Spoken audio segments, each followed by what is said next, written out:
Hey everybody, I'm David with Bolivar Live, and once again I'm here with Chandra, and today we've got Anthony joining in on us with Hello. us, and we're going to talk about architectural design. He designs homes for Aran and Franklin. So when you go to Aran and Franklin, they're not just an inspection company; they're also we've gone over property as far as dividing it up for a subdivision or something. They do home designs, and that's what Anthony's involved with. Anthony, how much has home designs changed over the last 10 years?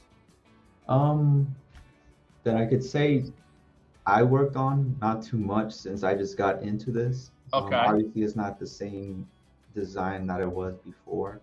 Um, Most people want a futuristic design nowadays. But I guess beach location wise, it's been the same. Has I it? don't really see any difference at this moment.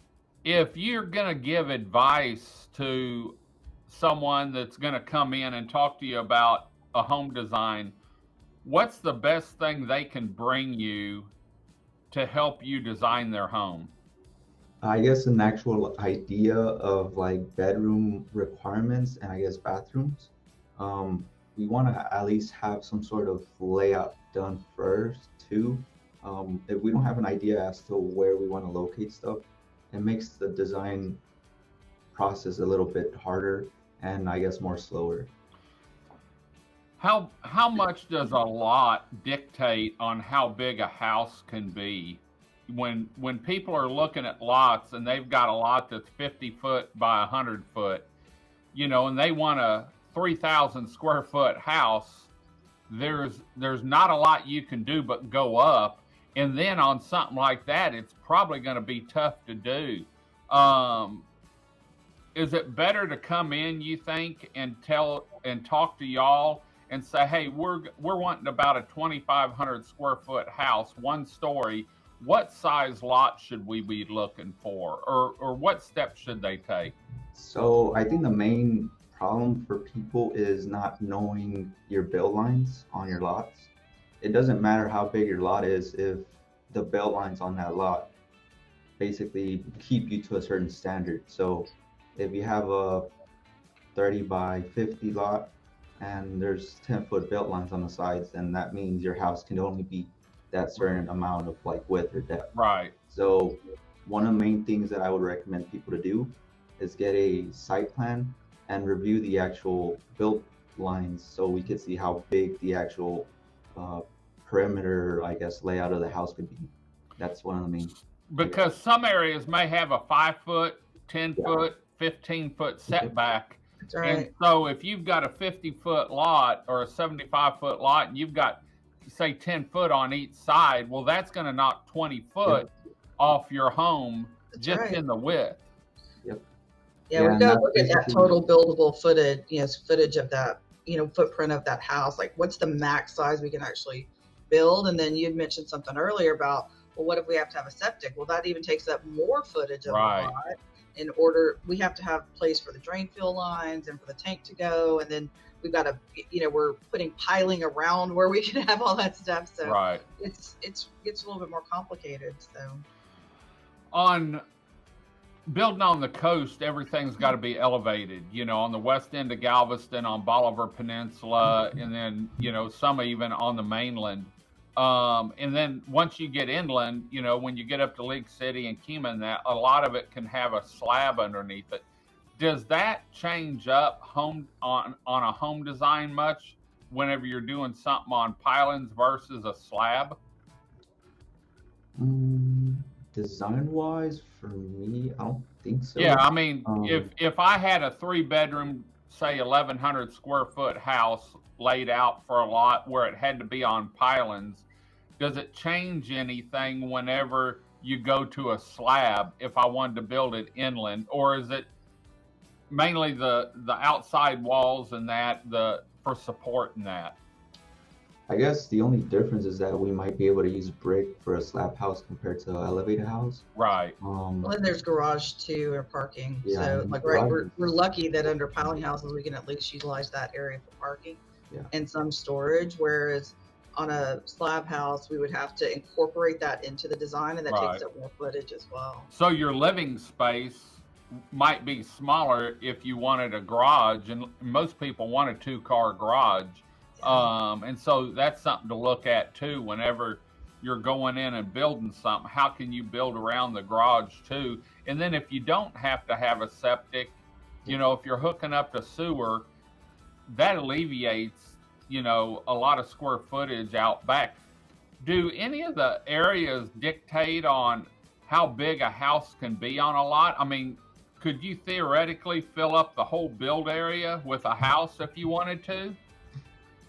Unfortunately not. I believe it'll depend on HOA. Some Okay. locations have HOAs. Sometimes we just can't really build it because, like you said, we might have a septic in the way. For garage wise too, the city of Galveston only gives you a minimum of like 299 square feet for a garage to be. Oh, do they? So that's another requirement, just based on city, basically. Yeah. I know Texas City has like a little requirement that it can't be a certain dimension or I guess size because of the front lot and then the back lot. So Right. If people want to come in and talk to you about, you know, a lot of people come down here and they buy a lot and they put an RV on it. But if they're wanting to build a house down the road or down the line a little bit, what's the best steps that they can do? Should they come talk to you about what size home they want before they actually purchase a lot, or before they start looking, so they know what they need to look for? yeah, I guess we could, I guess, speak with the client. It's just hard to like get them into the building and actually discuss with them if they don't really have a project with us. Because I mean, we could give them advice, but at the end of the day, basing a location off a lot is a little difficult because, like you said, maybe they just want to do an RV and then a house on top. Mm-hmm. The thing that I would recommend the client to, I guess, investigate is where they want to locate it on their lot. Okay. Do they want to put it on the side? Do they want to place it in the middle?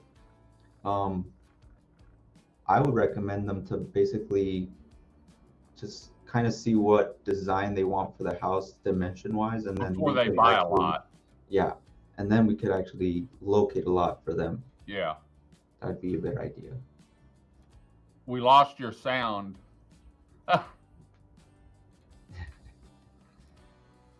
Are we gonna? Uh-oh. We may be without Chandra the rest of the. Can you hear us?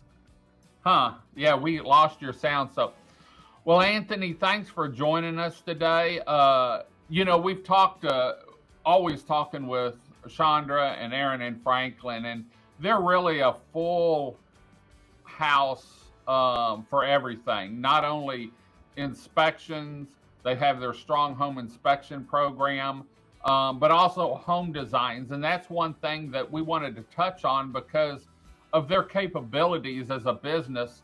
You don't have to go to a designer and then another person to get inspections. They can take care of the whole process and have it all in-house.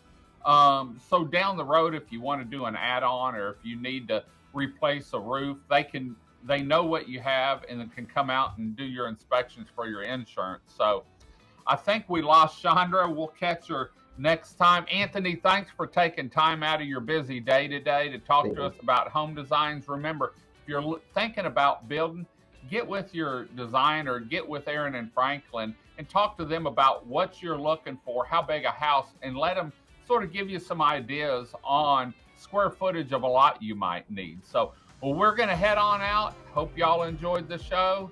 Hope Chandra gets back next week with some sound. Until next time, I'm David with Bolivar Live. Y'all have a great day, great week. Come see us. God bless, and bye-bye.